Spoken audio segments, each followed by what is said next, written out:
I like my life. People all seem to be scared of Diddy. People can talk about the Okay, president. let me People can just talk let me just about. Yo, wait a second. Let me finish this up. People can talk about presidents. People can talk about the biggest goons in the hood. Charleston White is out there dissing people from the O Block. And then as soon as you talk about Diddy, it seems like you're talking about the Grim Reaper.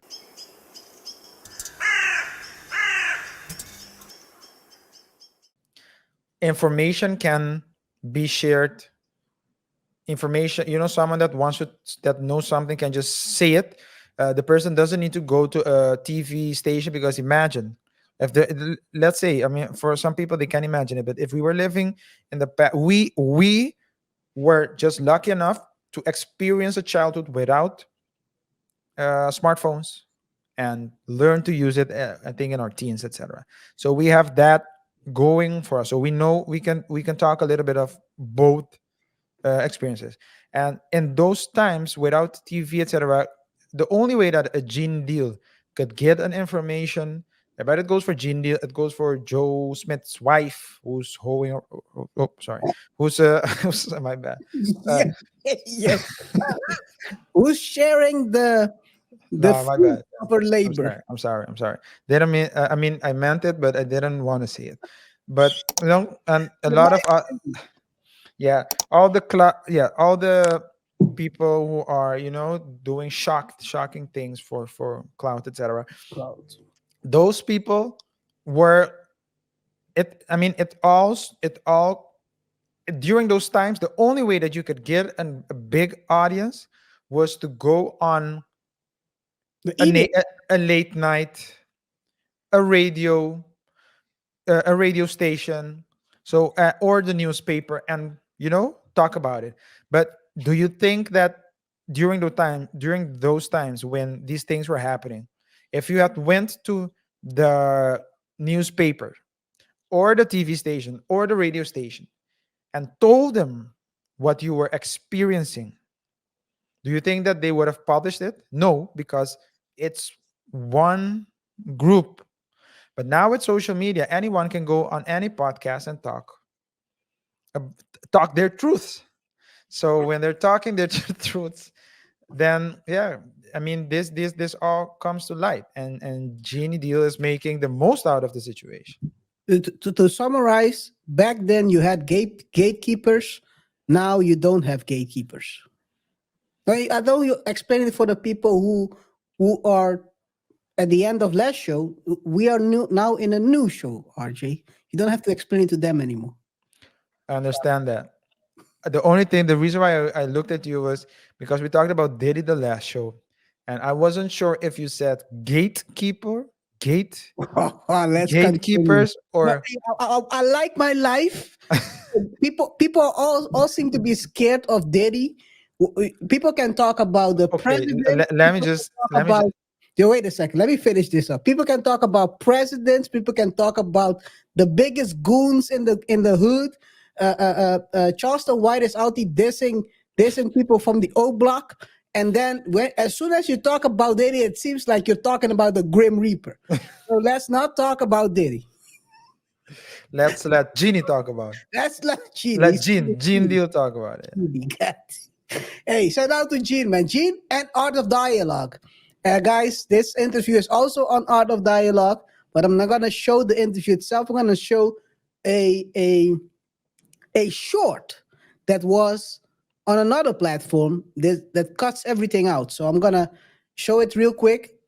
Fair use, and we're gonna talk about Gene Deal and Aaron Hall and how he met Gloria Velez. Was Gloria Velez. So we start talking about relationship and how older dudes always want younger girls and stuff like that. And she brought up Aaron Hall. So she said, for light of a better words, having sex with me, and I was just 16 years old. I was actually in the studio when he recorded that. You We was. just started dating. You are lying. Swear to God, 16. It was I said, where did he meet you at? And she said, we met at a club. When you supposed to be 21 years old in the club? And she said, yeah. I said, so when did he find out that you was 16 years old? She said, we was on the line at the airport in customs. He found that I was 16 years old. They wouldn't let me go to Jamaica with him. And I needed my parental consent in order to go to Jamaica. So I said, he think that you older than that. He just found out when y'all went to Jamaica? She said, yeah. I said, so how could you fault him? You in the club and it's 21 years. You understand what I'm saying? It was. Yeah. So basically, Aaron was set up for fake. It's crazy. It's crazy if you think about it. And Gloria's now telling these stories, telling that Uncle Luke groomed her. Well, Uncle Luke went also on social media and said he wants the smoke. To summarize, I'm not gonna play the Uncle Luke one because that's a longer one. He basically said, as someone of his brand, because we all know Uncle Luke is more of the raunchy stuff, the old school raunchy stuff, talking about sex and all that, rapping about sex and being open about it. He said, if you know your brand, then you should be, if you know that's your brand, that means you have little margin of error when it comes to how people perceive you. So you have to be obviously the opposite. And he's basically saying that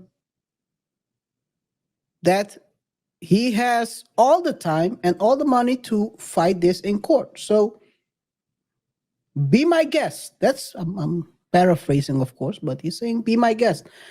So this is, I think we talked about it a little bit the previous show. One of the previous, no, it's the show, Josh Giddy show on Monday. We talked about this at the end, where basically these stories come out. People tell stories and they don't tell the full story. RJ. Yeah, and there's we talked about it. Everyone has, and as an attorney, when someone comes to me and tells me a story, I always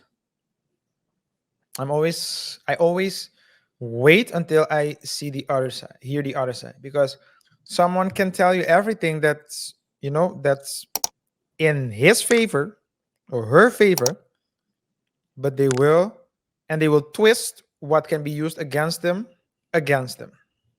So with that being said, I think it's very what we see with the Gloria Velez story and stories like that. When you have like when